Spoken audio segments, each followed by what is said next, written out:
নমস্কার বন্ধুরা, মিঠাই ম্যাজিকস অফ কিচেনে একটা ছোট্ট রেসিপির সাথে আপনাদের সবাইকে জানাই অনেক অনেক স্বাগত।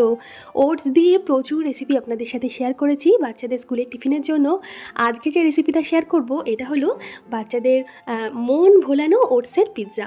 এর জন্য আমি রোল ওটস নিয়েছি। আপনারা চাইলে কুইক ওটসও নিতে পারেন। রোল ওটসটা রান্না হতে একটু বেশি সময় নেয়, তবে এটা কিন্তু খুবই উপকারী। যতটা ওটস তার অর্ধেকটা টক দই আর সামান্য জল দিয়ে এটা মেখে নেব। 2 চামচ সুজি দিচ্ছি, তাতে বাইন্ডিংটা খুব ভালো হবে। এবার রোল ওটস আর এই টক দইটা মেখে 2 ঘন্টার জন্য রেখে দিতে পারলে খুব ভালো হবে। ওটসটা খুব ভালোভাবে ভিজবে, রান্না হতে কিন্তু খুব বেশি সময় লাগবে না। আর কুইক ওটস নিলে 10-15 মিনিট ভিজিয়ে রাখলেই যথেষ্ট, কি তার কম সময়েও আপনারা দই দিয়ে মেখে তারপর রান্নাটা করতে পারেন। এই রেসিপিটা তৈরি করতে কিছু উপকারী সবজি আমি ব্যবহার করব। হাতের কাছে আপনাদের যা উপকারী সবজি আছে বা থাকবে সেটা দিয়ে আপনারা করতে পারেন রেসিপিটা। আমি গাজর নিয়েছি, ক্যাপসিকাম নিয়েছি, আর একটু পেঁয়াজ আর মটরশুঁটি।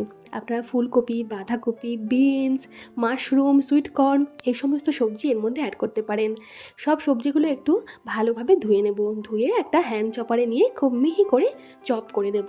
চাইলে আপনারা বটি বা চাকুর সাহায্যে মিহি করে কুচিয়ে নিতে পারেন।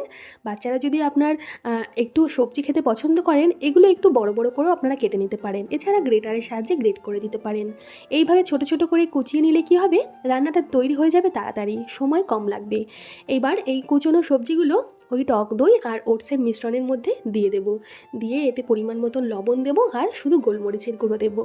আপনার বাচ্চা যদি অরিগানো স্বাদ পছন্দ করে, অবশ্যই এখানে একটু অরিগানো দিতে পারেন। ঝাল বেশি খেতে পছন্দ করলে চিলি ফ্লেক্সও দিতে পারেন। সব কিছু ভালোভাবে মিক্স করে নেব। এখানে আরও একটু টক দই দরকার ছিল, তাই আমি আরও 2 চামচ মতন টক দই অ্যাড করলাম। সব কিছু ভালোভাবে মেখে নেব।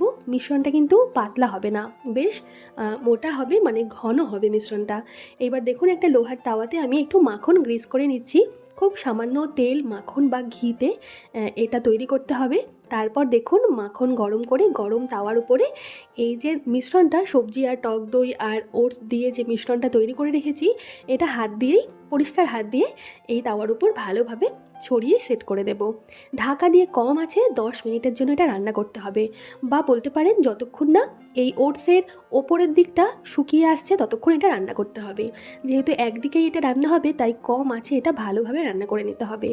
আর দেখুন, এখানে একটু মোজারেলা চিজ ওপর থেকে গ্রেট করে দিয়ে দিলাম। বাচ্চারা দেখবেন সবজি খেতে খুব একটা পছন্দ করে না, তাই ওদের সবজি খাওয়াতে গেলে একটু ওদের পছন্দের খাবার তো অ্যাড করতেই হবে। তাই চিজ অ্যাড করলাম। এতে কিন্তু বাচ্চারা মনে করবে ওরা পিৎজা খাচ্ছে, যেহেতু পিৎজা তৈরি হতে চিজটা লাগেই। তাই দেখুন, ওদের এইভাবে আমরা কিন্তু সবজি, ওটস এগুলো খাওয়াতে পারি। চিজটা দিয়ে ওপর দিয়ে তারপর ঢাকা দিয়ে ততক্ষণ রান্না করব যতক্ষণ না চিজটা মেল্ট হয়ে যাচ্ছে। 2 মিনিট মতন সময় লাগবে চিজ মেল্ট হতে। তৈরি হয়ে যাবে আমাদের বাচ্চাদের মন ভোলানো চট জলদি ওটসের পিৎজা। এইভাবে 4 টুকরো করে স্কুলের টিফিন বক্সে দিয়ে দিলে ঠান্ডা হয়ে গেলেও কিন্তু খেতে ভালো লাগবে। কেমন লাগলো আজকের রেসিপি অবশ্যই একটা কমেন্ট করে জানাবেন।